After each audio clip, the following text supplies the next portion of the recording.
안녕하세요. 회복의 등대 대표 장우석입니다. 여러분들과 함께 오늘 비대면으로 교육을 하려고 하는데요. 정신건강 교육으로 자기관리와 그리고 스트레스 관리, 응급대응법, 재발경고 체크, 그리고 주제별로 이렇게 나눠서 교육을 하려고 합니다. 네. 먼저 자기관리법에 대해서 강의를 하려고 합니다. 저는 2018년도에 당신은 아파했던 만큼 행복할 수 있는 사람입니다 라는 책을 쓴 저자이자 병원 복지사로 활동한 8년간 활동한 그 경력이 있고요. 저도 20대 초반에 세 번의 재발과 강제 입원으로 보호자 동의 입원으로 2년간을 생활을 하고 재활의 과정을 잘 넘겨서 재활을 하는 과정에서 일을 하게 되었고, 그 과정에서 오늘에 있기까지 많은 우여곡절을 겪어서 이렇게 재활을 했습니다. 그 과정에 대해서 저도 많은 사람들의 도움과 도움이 있었고, 또 병원 의료진과 치료진과 그리고 가족과 그리고 많은 지인들의 도움이 있었습니다. 그 과정을 통해서 자기관리를 하게 되었는데요.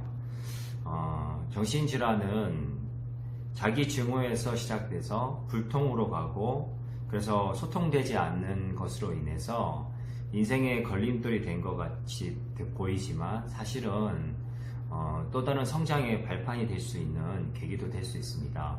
정신질환은 어떻게 보면 굉장히 고통스럽고 어렵고 힘들고 가족과 당사자가 함께 힘들어하는 병이지만, 한편으로는 이것을 잘 극복하고 나갈 때 성장과 회복의 과정을 이루어갈 수 있는 놀라운 비밀이 숨어져 있습니다.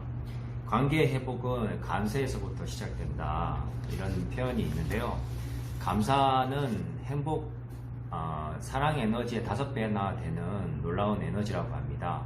그래서 감사하는 마음으로 살면 에너지가 생기고, 그리고 회복력도 높아지게 되는데요. 그 감사가 생기기까지 병을 인정하는 과정이 필요합니다. 지피지기면 백전백승이라는 말이 있지 않습니까? 병을 알고, 그러니까 적을 알고 나를 알면 백전백승 할 수 있다. 그러면 어떻게 자기를 관리해야지 그 병을 이길 수 있을까? 먼저 당사자가 해야 할 일은, 이런 정신질환이 온 것은 자기를 좋아하지 않고 자기를 싫어하다가 비하하다가 학대하다가 자기를 소멸시키려고 하는 자가면역질환이라고 말할 수가 있습니다. 먼저 나를 먼저 좋아하기, 그리고 자중자애하기, 자기를 중요하게 여기고 사랑하고, 이기심과 다른 거죠. 그리고 가족을 사랑으로 가서 이웃사랑으로 나아갈 수 있는 그런 방향으로 가야겠고요. 주변과 지인들에게 마음을 열고 소통을 해야 됩니다. 질환이 오면 자기 세계에 고립되고 사람들과의 소통을 끊어버리고 자기 마음속으로 들어가서 자기 세계에서 왕 같은 역할을 하게 되는데, 그건 현실이 아니라 망상환청의 세계인 것이죠. 그래서 먼저 기본기에 충실해야 됩니다. 자기 관리의 가장 기본은 약물 관리에서부터 시작되는데요. 복지센터에 주기적으로 나와서 프로그램을 참여하거나 납병동을 다니면서 프로그램을 듣고, 또 약 관리를 하거나 정신건강 관리를 규칙적으로 할 수 있고, 전문가와 그런 사람들의 도움을 받아서 해나갈 수 있는 게 되게 중요합니다. 그리고 자기 관리를 위해서는 약물에 부정적인 영향을 끼치는 술과 담배를 조절하거나 줄이거나 끊어야 됩니다. 술과 담배가 작용하는 부위가 정신질환에 약물이 작용하는 부위하고 똑같은 위치입니다. 뇌 똑같은 부위에 집중하기 때문에 서로 그 상극의 상태를 만들게 되는데요. 술과 담배를 많이 할수록 약효는 받지 않고 재발 위기는 높아집니다. 그래서 약물의 수능도를 높이기 위해서는 술과 담배를 자제해야 됩니다. 예. 저도 20대 초반에 3번의 정신병원 입원과, 그리고 굉장히 고통을 당하고 강박도 한 일주일씩 여러 번 당하고, 또 가장 또 심한 증세로 환청망각, 망상, 그리고 뭐 조울증의 조증, 망상, 과대망상, 피해망상, 관계망상들을 다 경험해봤는데요. 그렇게 힘들 때 이제 마지막에 병원에 입원했을 때 술을 먹고 또 병이 발병한 사례였던 것 같습니다. 그래서 그 이후로 마지막 발병을 하고 나서 술과 담배를 끊었습니다. 그래서 지금 거의 25년 넘게 술, 담배를 하지 않고 지내고 있는데요. 건강에도 좋고 몸에도 좋고 약효도 잘 받고 생활 관리하는데 굉장히 중요한 포인트인 것 같습니다. 그리고 가족과 친구와 지인들을 원망하는 마음들이 처음에 발병했을 때는 되게 많이 드는데요. 원망을 하다 할 때까지 해보세요. 그러다가 어느 순간에 마음에서 그것이 풀어지는, 또 상담을 통해서 지인들의 또 조언과 대화를 통해서 그것이 풀어지는 시기가 있거든요. 저도 이제 아버지와 그런 가족들, 형제들하고 관계에서 갈등이 많고 미워하고 용서하지 못하는 감정들이 많았었는데, 그 분노가 한 10년 이상 가더라고요. 30이 다 돼서 아버지랑 또 화해하고 또 가족 형제들하고도 화해하고 해서 그 과정을 지나갔습니다. 그리고 내 회복의 5가지는 감사, 기도, 운동, 공동체, 영성입니다. 감사를 통해서 뇌에서 좋은 호르몬이 나오고 마음의 치유가 되고, 감사를 습관화하면 기도가 되고, 그 다음에 운동을 하게 되면 뇌를 활성화시켜주고 부정적인 감정이 맴도는 것을 쉬게 할 수 있습니다. 그리고 공동체를 통해서 사회화가 길러지고 대인관계와 사회기술이 발전되기 때문에 센터나 그런 부분에서 도움을 받는 것도, 또 사람들과 동료들과 교류하고 선생님과 소통하며 그런 것들, 인간관계 기술이나 대인관계를 배워가는 것도 되게 중요하다고 생각합니다.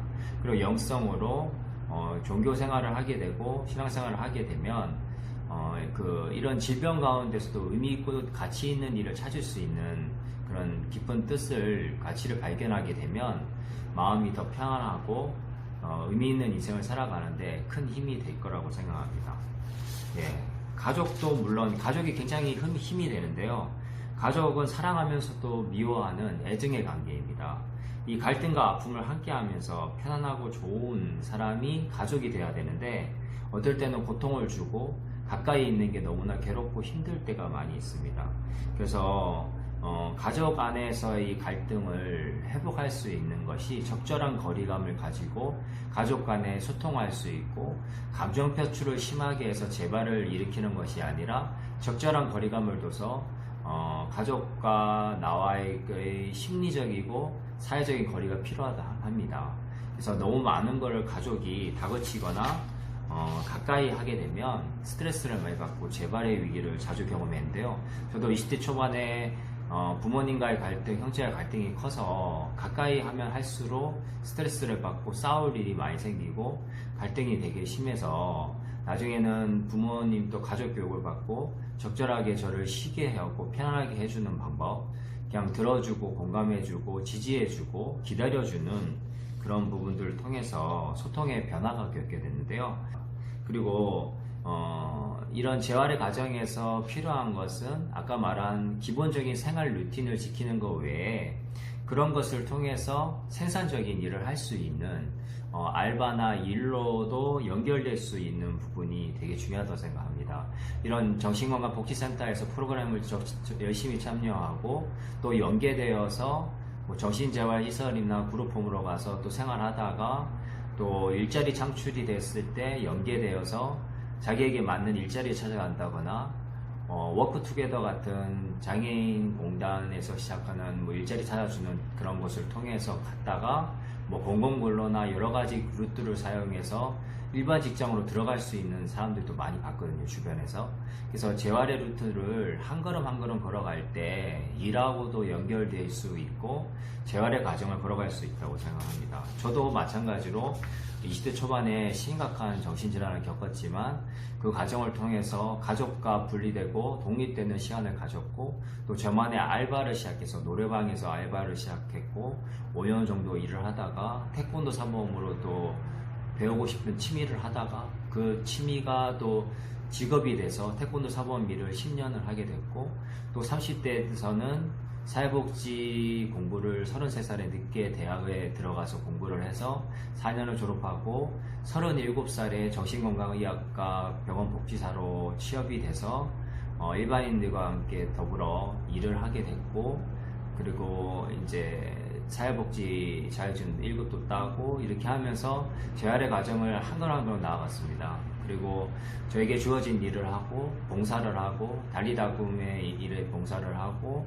또 여러 가지 활동을 하다가 저를 이제 오픈하면서 책을 쓰게 되고 정신건강 에세이를 통해서 저를 알리게 되었던 것 같습니다. 제가 빛나는 것이 아니라 누군가에게 빛을 비춰주고 응원의 등불이 되어줄 수 있는 상처 입은 치유자로서, 동료 지원가로서, 사회복지사로서 살아가는 것이 가장 의미 있는 일이었기 때문에 저를 과감하게 오픈하고 병원을 나왔던 것 같습니다. 네. 그리고 이제 여러 가지 그 부분들이 있는데, 자기 기분에 대한 그 부분을 대해서 얘기를 하면, 자기 기분이라는 것은 자기가 어떤 사람인지 알려주는 온도계와 같습니다. 자기의 기분에 대해서 무시하지 말고, 내가 지금 느끼는 기분이 화난 기분인지 서운한 기분인지 섭섭한 기분인지 슬프고 괴로운 기분인지를 읽어주는 겁니다. 자기가 자기 편이 되어주지 않으면 아무도 내 편이 되어주지 않습니다. 그래서 스스로의 감정을 읽어주고 그 다음에 이해하고 수용하면 그 감정이 해소가 되고 부정 감정이 긍정 감정으로 해소가 되거든요. 그리고 자기의 신체 상태를 체크하는 것이 되게 중요합니다. 수면, 식사, 운동, 그 가장 기본적인 것을 체크하고 또 약을 잘 먹고 있는가 체크를 하고 그 다음에는 내 기분 상태가 어떤가, 그 다음에 이제 심리적이고 정신적인 부분을 체크하면 내가 느끼고 감정하고 느끼고 생각하고 있는 부분이 무엇인가를 체크할 때 건강관리에 되게 도움이 됩니다. 에너지를 채우는 세 가지 방법이 수면, 식사, 운동인데요. 그것을 규칙적으로 같은 시간에 잘 추구하고 있는가, 그것이 되게 중요한 것 같습니다. 이 정신질환은 특별한 사람만 걸리는 게 아니라 인구의 25% 누구든지 걸릴 수 있는 질환이기 때문에 가장 기본기에 충실하고 일정한 수면과 식사, 운동 패턴을 잘하는 것이 중요합니다. 저도 항상 일정한 시간에 일어나고 일정한 시간에 자는데요. 잠을 잘 자면 예민하지 않고 에너지가 충만해집니다. 그리고 운동을 통해서 정신력과 체력을 길러줘서 이런 유기적인 관계, 정신적인 그런 스트레스를 받아낼 수 있는 힘이 되고요. 그리고 근육을 단련하듯이 운동은 뇌를 단련하는 그런 가장 좋은 그런 부분인 것 같습니다. 평소에 약을 먹으면서도 약부작용 감소에는 운동 같은 것이 신진대사를 원활하게 해서 되게 도움이 많이 되기 때문에 운동을 꼭 규칙적으로 해줬으면 좋겠고요. 정신질환이 오게 되면 생각이 오류가 생기고 왜곡이 생깁니다. 대부분 작은 것을 큰 게 생각한다는 과잉일반화, 완전히 이거 아니면 뭐 아니면 도구로 생각하는 극단적인 흑백 논리, 그리고 사람들이 말하는 의도가 그것이 아닌데 오해 착각을 자주 하는 그런 부분으로 인해서 정신질환으로 쉽게 넘어가고 현실감이 약해져서 망상환청으로 넘어가게 되는 중간 단계가 있습니다. 그 중간 단계는 인지행동치료나 상담치료, 그리고 센터의 선생님들과 대화를 하고 가족들과 대화를 하면서 현실감을 찾아가고 멘토들하고 대화하면서 그것을 찾아가면 그 편견의 벽에서 벗어날 수가 있습니다. 음식으로는 여러 가지 좋은 음식이 많은데 완전식품을 먹어야 됩니다. 오메가3, 견과류, 우유, 달걀, 바나나, 그런 여러 가지 그냥 완전식품으로 되어 있는 음식을 많이 먹으면 뇌 건강에 되게 도움이 돼서 몸에 되게 좋습니다. 그리고 정신증과 이런 부분들은 관계의 단절과 고립을 가져오고 있는데 관계 회복을 위해서 먼저 나의 어떤 부분을 성찰할 수 있어야 됩니다. 인간관계가 어그러지는 것은 상대방의 문제일 수도 있지만 나의 문제도 함께 있는 거거든요.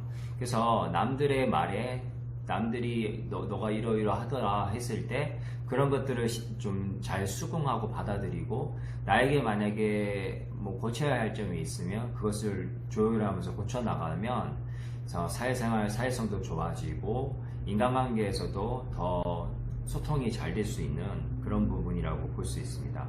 또 약을 먹으면 또 이기적으로 보이게 되고 좀 그렇게 되고 감정 공감이 무뎌지는 부분이 있는데요. 그것은 지속적으로 사랑관계를 가짐으로 인해서 공동체나 센터를 통해서 지속적인 모임을 하게 되면 그 기능이 퇴화되지는 않습니다. 오늘 이렇게 자기 관리에 대한 부분을 먼저 이렇게 강의를 하게 됐습니다.